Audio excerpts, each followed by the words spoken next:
3 పార్టీలు కలిసి అధికారంలోకి వచ్చాయన్న తర్వాత ఏదైనా సరే సీట్ల కేటాయింపు కానీ మరొకటి కానీ భవిష్యత్తు వ్యూహం కానీ వాళ్ళు ఏంటంటే మొత్తం ముగ్గురు అధినాయకులు కూర్చొని చర్చించి ఆ తర్వాత బహిరంగ ప్రకటన అనేది చేస్తారు. ముఖ్యంగా ఎన్నికలు అనేటువంటి చాలా సెన్సిటివ్ పాయింట్ ఇది. సో వాళ్ళ ఒక అంగీకారానికి వచ్చిన తర్వాత వాళ్ళ అంగీకారం తెలిపిన తర్వాతే ఇదిగో ఈ పార్టీకి ఇంత శాతం ఇస్తామని చెప్తారు. అలాంటిది యూనిలేటరల్గా అంటే ప్రభుత్వంలో తీసుకునే నిర్ణయాలన్నీ అయితే ఇప్పుడు అసలు పేరుకే బీజేపీ మరి నేమ్ సేకే తప్ప ఎక్కడా కూడా అసలు ఏ వ్యవహారంలో కూడా బీజేపీ ప్రమేయం ఉన్నట్టేం కనపడదు. మోర్ ఆర్ లెస్ ఏంటంటే జనసేన పరిస్థితి కూడా అంతే, కొన్నిటి ఊరిగా మామా అని చెప్పాను అంటామే తప్ప. సో ఆ కోణంలోనే సీట్ల కేటాయింపు విషయంలో కూడా మనం ఏది చెప్తే అదేలే వీళ్ళు కాదనేది ఏముంటుంది అన్నట్టుగా ఒక స్టేట్మెంట్ ఇచ్చేశారు. ఆ స్టేట్మెంట్ తీవ్రమైనటువంటి అసంతృప్తి వచ్చేసరికి ఆ నష్ట నివారణ చర్యల కోసం అని చెప్పని అప్పటికప్పుడు వీళ్ళు స్టేట్మెంట్ ఇచ్చారు. గతంలో లెక్కలు వేరు ఈ లెక్కలు వేరు అని చెప్పని తన ద్వారా ఈయన అనౌన్స్ చేయించాడు. ఇప్పుడు చెప్తుంది ఏంటంటే న్యాయం చేస్తా ఉన్నారు. ఒకవేళ అది సాధ్యం కాకపోతే పరిస్థితులు ఎలా ఉంటాయంటారు? సాధ్యం కాకపోతే జన సైనికులు మొన్నటి వరకు పవన్ కళ్యాణ్ ఏ జెండా చెప్తే ఆ జెండా మోసిన జన సైనికులే అన్ని జెండాల తర్వాత విషయం సార్, జనసేన జెండాను నెలకేసుకుంటే పరిస్థితి వస్తుంది సార్. క్షేత్రస్థాయిలో సార్ గ్రామాల్లో మీరు విజయబాబు గారు మీరు మా అందరికన్నా సీనియర్, గ్రామాల్లో పార్టీ అనే దానికంటే కూడా ఆత్మాభిమానానికి ఎక్కువ విలువిస్తారు సార్.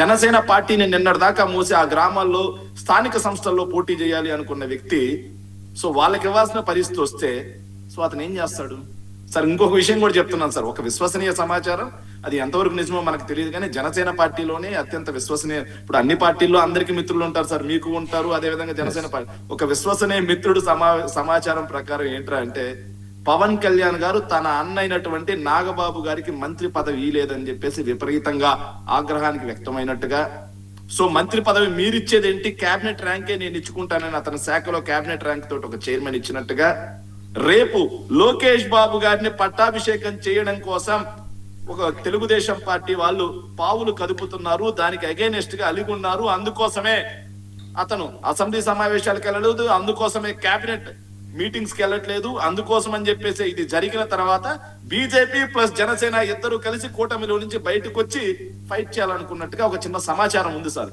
అది ఎంతవరకు నిజమో తెలియదు.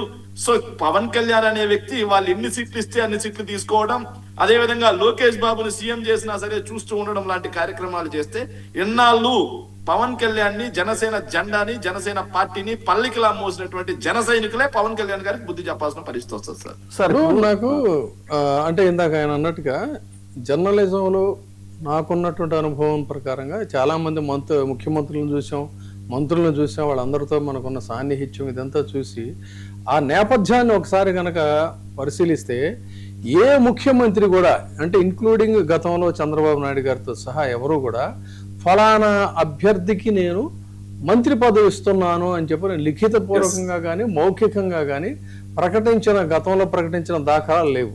కానీ ఆయన మొదటిసారిగా నాగబాబు గారి విషయంలో ఆ విధమైనటువంటి ప్రకటన చేశారు.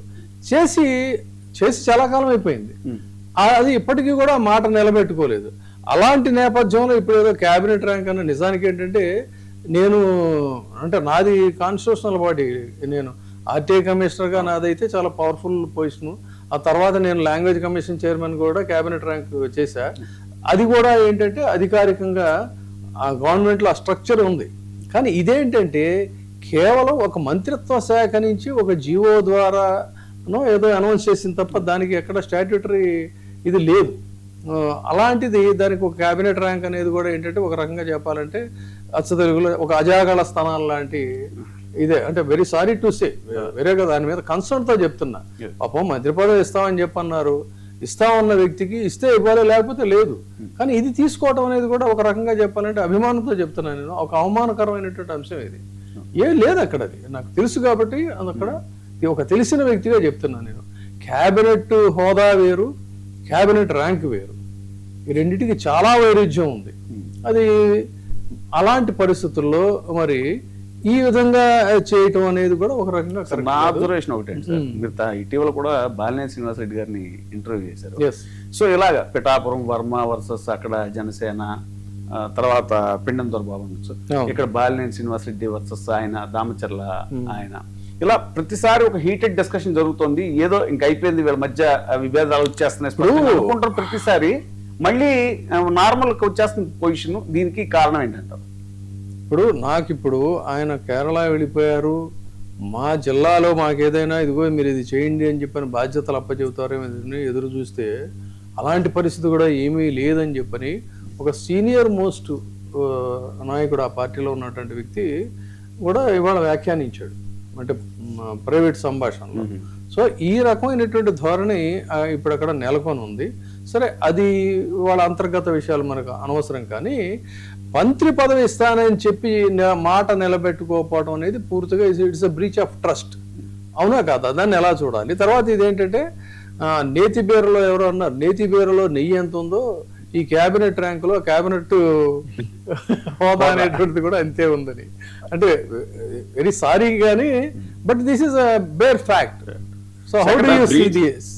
సార్, బ్రీచ్ ఆఫ్ ట్రస్ట్ అనేది 100% వాస్తవం సార్. ఎందుకంటే మీరు చెప్పినట్టుగా నేను కూడా రాజకీయాలు మీ ముందు చాలా చిన్న ఉంది సార్, అయినా సరే 2004 నుంచి రాజకీయాలు నేను ఫాలో అవుతున్న వ్యక్తిని సార్. రాజశేఖర రెడ్డి గారు మొట్టమొదటిగా ముఖ్యమంత్రి అయినప్పటి నుంచి కూడా నేను సమకాలీన రాజకీయాలని ప్రతిరోజు టీవీ చర్చా కార్యక్రమాలతో సహా చూస్తున్నామండి. సో నేను చూసినంత మేరలో నాకు తెలిసి ఒక ముఖ్యమంత్రి అయ్యా నీకు పలానిది ఇస్తాను అని చెప్పి లిఖిత పూర్వకంగా రాసి సంతకం పెట్టి అసలు ఎక్కడా లేదు, అట్లా ఎక్కడా లేదు సార్ అది. సో అలాంటిది చంద్రబాబు నాయుడు గారు నాకు తెలిసి దేశ చరిత్రలోనే కదా ప్రపంచ చరిత్రలో మొట్టమొదటి సార్.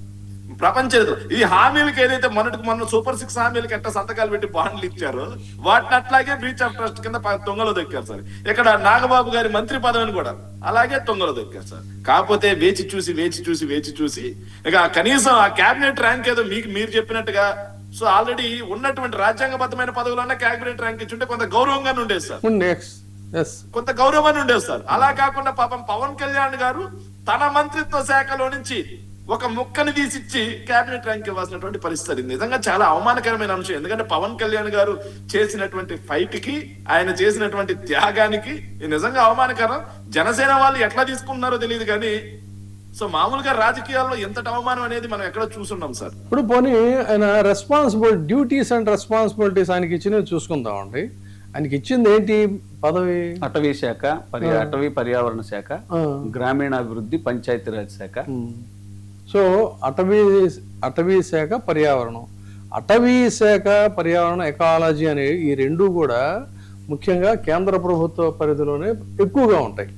అడవులు ఏవన్నీ కూడా మీరు చూడండి, అటు మన్యం ప్రాంతానికి వెళ్ళినా లేదు ఇటు నల్లమల్ల అడవులకు వచ్చినా ఇవన్నీ కూడా పూర్తిగా ఏంటంటే కేంద్ర ప్రభుత్వ పరిధిలో ఉంటాయి తప్ప వీళ్ళేం ఒక చిన్న వేలు పెట్టడానికి కూడా వీల్లేదు అక్కడ రాష్ట్ర ప్రభుత్వం. వీళ్ళకేం పవర్స్ ఉండవు.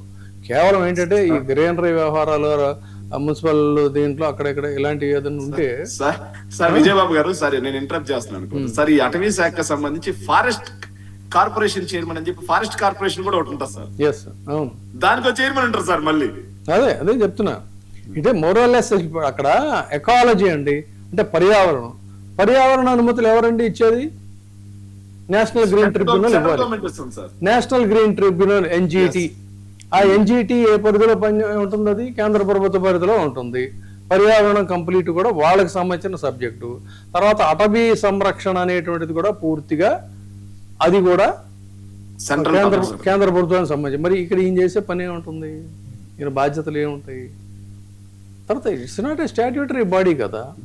మరి ఎందుకు పాపం ఆయన ఎందుకు యాక్సెప్ట్ చేశారో మనకి తెలియదు కానీ బట్ ఏదైనా ఇప్పటికైనా కూడా చంద్రబాబు నాయుడు గారు ఏ మాట అయితే అన్నారో ఆ మాటని నిలబెట్టుకొని ఆయనకు మంత్రి పదవిని ఇస్తే గౌరవప్రదంగా ఉంటుంది అనేది మనం యాక్చువల్గా పర్యావరణం విషయంలో కూడా మనం గతంలో చర్చించామండి. చాలా డేటా సెంటర్లకి అనుమతులు ఇస్తూ కొండలన్నీ కూడా వైజాగ్, సింహాచలం దగ్గర నుంచి విశాఖ కొండలు పిండి అయిపోతున్నాయి సార్. మౌనంగా ఉన్నారు అనేటువంటిది కూడా పెద్ద చర్చ జరిగింది. సార్ విజయబాబు గారు, నేను ఇంతకు ముందు వైజాగ్ లోనే ఉండేవాను సార్. నేను 2000 నేను వైజాగ్ నుంచి ఫ్యామిలీ షిఫ్ట్ అయ్యి 1 year అయింది. నేను షిఫ్ట్ అయ్యి 2 years అయింది. ఇంతకు ముందు వైజాగ్ లోనే ఉన్నాను సార్. విశాఖపట్నం మొన్న నేను వెళ్ళాను సార్, గిరి ప్రదక్షిణం కోసం వెళ్ళాను సార్. సింహాచలం గిరి ప్రదక్షిణం కోసం వెళ్తే విశాఖపట్నం కొండలు చూస్తే సార్ నిజంగా చాలా బాధ అనిపించింది సార్. మధురవాడ హిల్స్ దగ్గర పర్యావరణ గ్రీనరీ ఏమి లేదు సార్, మొత్తం పగలు కొట్టేశారు. కానీ మధురవాడ హిల్ నెంబర్ 2 ఏమీ లేదు సార్. ఇంకో పక్క మేము గిరి ప్రదక్షిణం చేస్తుంటే సింహాచలం టెంపుల్ పైన గుడి దేవుడు సార్, కింద గుండు కొట్టేస్తున్నారు సార్. సింహాచలం మెయిన్ కొండకే, సింహాచలం చెట్లు కూడా నరికేస్తున్నారు మెయిన్ కొండకే సార్. ఎస్. సో ఇప్పుడు పర్యావరణం దెబ్బతినట్లేదా?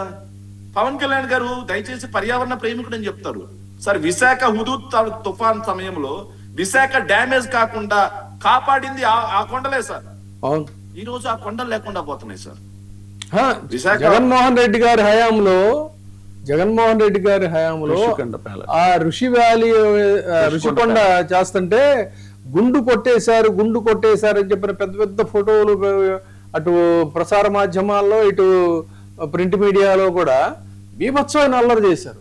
కానీ అంతకు 2 10 ఇప్పుడు మొత్తం గుండు కొట్టేస్తా ఉంటే మరి ఈ గుండు అయితే వాళ్ళకి సమ్మగా కనిపిస్తుంది అనుకోవాలా? విజయబాబు గారు ఋషికొండ భవనాలకు సంబంధించి అక్కడ ఆల్రెడీ భవనాలు ఉన్నాయి సార్, ఎగ్జిస్టింగ్. ఆ భవనాలను తొలగించి కొత్త భవనాలు కడుతున్నారు సార్. కానీ ఇక్కడ మొత్తం గ్రీనరీ సార్, పర్యావరణమే. ముఖ్యంగా సింహాచలం కొన్ని వందల సంవత్సరాలు, పదులు కాదు, వందల సంవత్సరాల చరిత్ర ఉన్నటువంటి ప్రాంతం అది. ఆ ప్రాంతంలో అంత సుదీర్ఘ కాలం ఉన్నటువంటి చెట్లు నరికేయటం అనేది సార్. అక్కడ మనం అదొక్క పాయింట్ దగ్గర ఆగాం సార్. కింద ఆరిలో అనే ఒక చెరువు ఉంటుంది సార్, రిజర్వాయర్. ఆరిలో చెరువు అనేది ఆ చుట్టుపక్కల మనకు ఉన్నటువంటి హెల్త్ సిటీ కూడా వాటర్, డ్రింకింగ్ వాటర్ అక్కడి నుంచి వెళ్తాయి సార్. సో ఇప్పుడు ఆ చెరువుకి వచ్చే వాటర్ మొత్తం అయిపోతాయి సార్. ఆ కొండ మీద కూర్చున్న వానంతా కిందకి రావాలి సార్. కానీ వీళ్ళు డైవర్ట్ చేసేస్తున్నారు. ఇప్పుడు ఆ చెరువు ప్రమాదంలో పడింది, చెరువు కింద తాగునీరు ప్రమాదంలో పడింది, ఆయకట్టు కూడా ప్రమాదంలో పడింది సార్.